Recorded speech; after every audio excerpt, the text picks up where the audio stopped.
થઈ વાત કહું વાત તો થઈ ગયેલી છે ને, મેં તમને કીધું તો ખરા કે દેવરામભાઈ કહી દીધું, પણ દેવરામભાઈ રિટર્ન જવાબ આલે તો મને ખબર પડે કે. અને દેવરામભાઈ એવા ને જ્યારે વાત થશે એટલે મેં દેવરામભાઈ કીધું તમે એમને ડાયરેક્ટ બોલાવી લેજો તમારી જોડે, તમારે જે વાત કરવી હોય. ના ના, એટલે બોલાવાના હોય તો ખબર પડે ને. તો દેવરામભાઈ ને કે તમે લેતા જ જજો હવે, કે હવે ટાઈમ લિમિટ હવે કેવું છે કે હવે દેવરામભાઈ નું કહે છે કે તમારે તો કે ડાયરેક્ટ દેવરામભાઈ રૂબરૂ મળી લો. રૂબરૂ એટલે એમને મારે તો મેં તમને સમાચાર એમને પહોંચાડી દીધા, એ હજી ભાગ કરશે. અને મેં એવું બી કહી દીધું કે ધવલભાઈએ 20 લાખ નું કીધું છે કે 20 લાખ તો જોઈએ. એ તો એમના ખિસ્સામાંથી હાલવા પડશે તો કે નહીં તો કે હું આગળ બધું હલગાઈ દઈશ કે.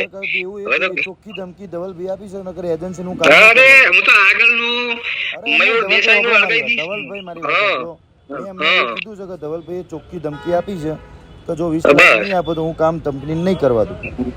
હા, નહીં તો હું તો તમને ખબર છે ને કે હું છેડો પકડીને એમને એ પછી વધારે થઈ જશે, એટલે એમને પ્રેમથી એટલે કીધું છે. તમે જે શબ્દો કહો છો એ શબ્દો તમે ધવલભાઈ કંપનીને ગમે કંપની જોડેથી 20 લાખ લેવા માંગે છે તો કંપનીના નગર કંપનીને નોકરીથી ધંધો છોડીને જતું રહેવું પડશે.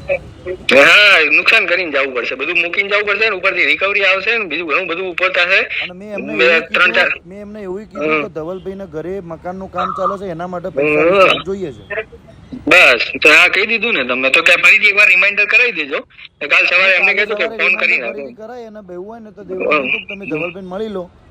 હા, બસ એમને કહેજો મળી લે, બરાબર. નહીં કરવા દે 20 લાખ નહીં હાલે તો. હા, ને 75 લાખ જે કાઢ્યા છે ને એ 75 લાખ કઢાવે પાછા લેવડાવવાની હવે તાકાત રખાવું છું ને. ભેગા બધાને ગોતતા પછી આવશો બધા ત્યારે, એટલે એમને ચોખ્ખી હવે ધમકી આપી દેજો મારા નામની. કહેજો કે ઓછામાં પતે છે પછી વધારે આવશે. હા, એટલે તમે તમારી રીતે કહી દેજો. હા, તમે સામેથી મને જેવું હોય કોલ બેક કરજો કાલે. એ રે ભાઈ હવે તમને હોમાંથી કોન્ટેક્ટ કરશે.